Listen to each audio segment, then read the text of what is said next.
Have you ever found yourself questioning the peculiarities of your favorite TV show? I've spent countless hours binging The Vampire Diaries, and even with my extensive knowledge, there are times when I find myself scratching my head over some of the inconsistencies and unique plot twists. If you're a fellow fan, you've likely encountered these same peculiarities in the show's supernatural lore. In this article, we'll dive into 10 of the weirdest pieces of vampire lore from the Vampire Diaries. Every fan should know it. While I don't want to spoil the fun surprises of this fantastic series, some of these details and characters are bound to leave you perplexed. So sit back, grab your favorite beverage, and let's explore the bizarre and wondrous world of vampire lore in the Vampire Diaries. Remember to hit that like button and subscribe to the channel for more behind the scenes content and captivating stories. Uh, Now, let's begin our journey into the strange and intricate world that the Vampire Diaries has to offer.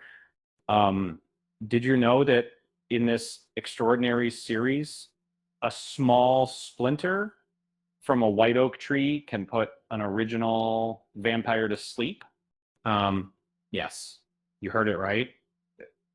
Although a tiny splinter of wood from a vampire's heart is lethal, it appears that a dagger coated with ashes from a white oak tree merely causes an original vampire to fall into a deep slumber. However, a white oak staff serves as the most potent weapon for eliminating originals, leaving us wondering about the consequences of killing them all. Another mind-boggling fact is that vampirism in the Vampire Diaries feels like a curse instead of a desirable gift.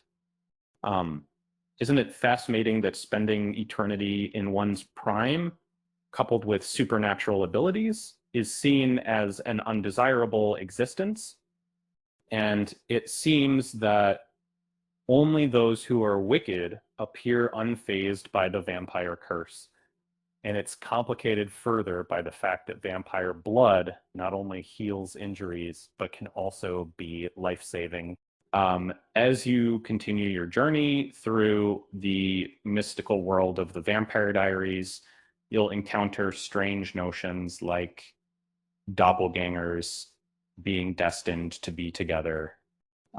Nature intervenes in the lives of Stefan and Elena, making it clear that these two are an irresistible match. Um, However, this rule seems to conflict with other relationships like Elena and Damon's love story, adding to the peculiarities of the lore. Now, let's delve into the even stranger world of witchcraft. In this series, we come across a breed of witches called siphons who can transform into vampires. Isn't it odd how these witches can seemingly forfeit all their powers if they become vampires? Uh, Furthermore, witch siphons can draw power from their vampire counterparts and maintain their own strength, uh, creating more questions than answers about this intriguing concept. Um, the concept of the Huntress adds another layer to the mystery. This powerful character connects mentally with her target, gaining access to their thoughts and emotions.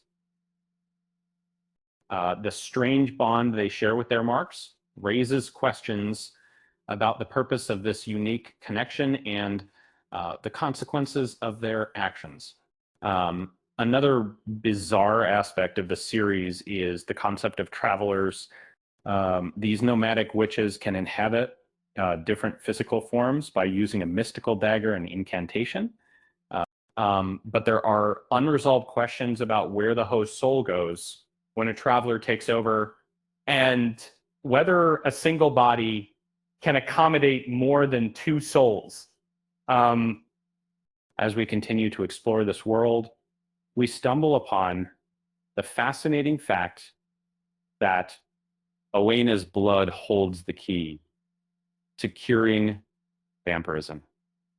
When Catherine spends her entire life on the run, but other Petrova doppelgangers don't seem to share her fate, making us wonder why Elena is at the center of everything. And the sire bond rule adds another layer of complexity to the show's mythology. Elena and Damon's bond is a result of her feelings for him before turning into a vampire. But this rule doesn't apply to Damon and Stefan's relationship with Catherine. It also doesn't explain the sire bonds that was formed between other vampires and their relations, making it a confusing element in the series. Finally, let's not forget the origin of Klaus, the one and only hybrid who persisted as a hybrid after a werewolf bite. This raises the question of why Esther needed to create a spell to restrain Klaus's hybrid children, given that Stefan, a doppelganger, should have been capable of prerequisite for her plan. With that said, thanks for watching, and until next time.